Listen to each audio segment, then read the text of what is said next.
Laging sugat ang likod at braso ko tuwing may ginagawa kami ng aking kapares. Bakit kaya ganon? Tinatanong sa atin ni Roland. Ito namang si Roland, oo. So, interesado ako malaman kung ano ang aking sagot. Please keep on watching para bago yan. Kung bago ka pa lang sa aking channel, please consider to like this video and subscribe my channel.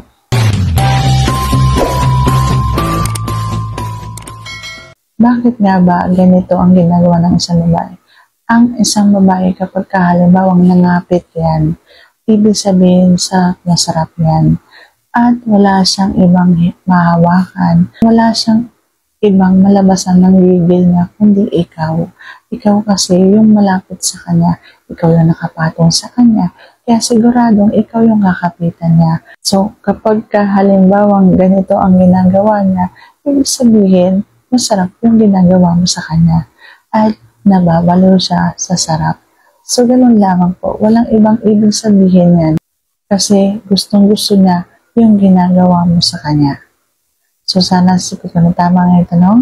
And if you like this video, please consider to like this video and subscribe my channel. Thank you for watching. See you on my next vlog.